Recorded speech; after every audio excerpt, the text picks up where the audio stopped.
We hear a lot today about tolerance and peaceful coexistence among religions and cultures. And anybody who doesn't believe in all that is considered a bigot. Well, it sounds good, but is it really possible? One person says, no, we can't. There's a popular symbol on bumper stickers and T-shirts that spells out the word coexist, using the symbols of the world's dominant religions and cultural groups. Its purpose is to promote tolerance and peaceful coexistence. But author Robert Stearns says the reality is that coexistence is a myth. Instead, a war for world domination is raging.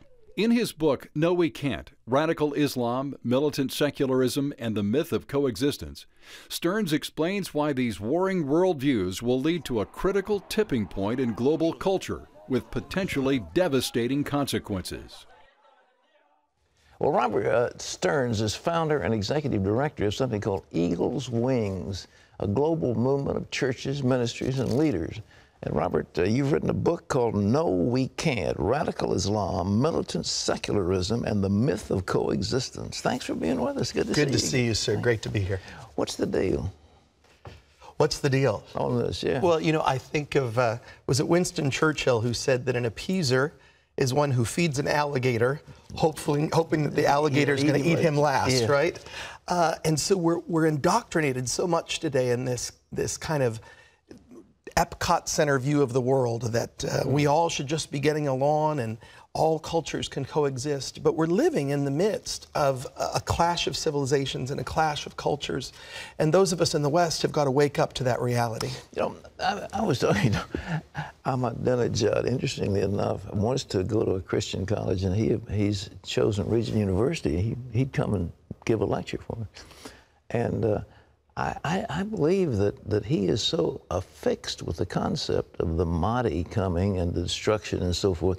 He's not about to give up all these things and you know, the nuclear ambitions. Is this ingrained in some of the Muslims, certain things that they believe they have to destroy the Jews or fight America or do something? Well, when we look at the Muslim world, we understand that portions of the Muslim world who are more modern or more moderate are suffering horribly under an extremist version of Islam that wants to see the imposition of Sharia law. Right. We just look at the genocide that's happening in Syria right now within the Muslim world. And so there's a great conflict going on right now within Islam globally. And there is a very real extremist branch that is seeking the imposition of Sharia law, not only within Muslim society, but within the broader world at large. You suppose that, because we don't know yet, but you suppose some Muslim was responsible for that bomb in Boston? Well, we certainly don't know yet, but whoever was responsible, it was a heinous crime, and I think that it's a wake-up call to all of us.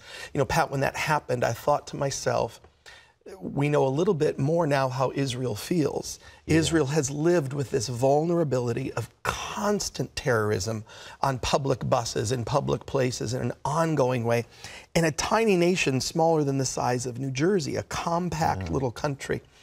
And so it gives us a new perspective of what it's like to live with terrorism. I visited a hotel down there in what's called the West Bank, the lovely hotel, and they showed the devastation where a suicide bomber, this was a young Muslim who had a bomb strapped to his chest, and he blew himself up in the lobby of this hotel.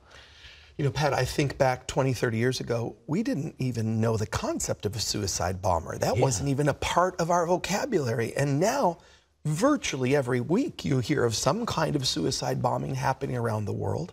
This is the kind of blind devotion that this particular extremist version of Islam, which sadly is well-funded and is growing and is appealing to a younger group of Muslims, this is what we have to be awakened to. And I believe also what we have to help the moderate Muslim world deal with as we see people fleeing Iran, fleeing Syria, because of where these societies are coming to. Well, your book says, and of course it also talks about military secularism. Talk about that. Well, you know, I think of it this way, Pat. A militant secularist wants to live with the presupposition that all cultures are equal. And that's balderdash. I mean, that's ridiculous. Cultures have strengths and weaknesses and need to be evaluated based on how they treat their weakest citizens in their midst, their most marginalized citizens in their midst. And so we see that when the Judeo-Christian ethic is removed from a society, then they are vulnerable to the encroachment of every kind of radicalized ideology. And Europe is having to deal with that reality right now. Yeah, there was a big brouhaha down, I believe, in South Carolina. That somebody was saying, a Republican office holder, was saying that Judeo-Christian civilization is superior, that we are superior to some of the, less advanced civilizations. And they were condemned as being racist, bigots, and so forth. Well, but when we look at the societies where minorities are protected, where freedom of religion is kept, I mean, look at the status of women's rights in the radical Muslim world. Look at the status of religious freedom. Look at the status of other social minorities in the radical Islamic world, treated terribly. Within the Judeo-Christian world, though there's a lively debate about these things, nevertheless, the core civil liberties of people are maintained.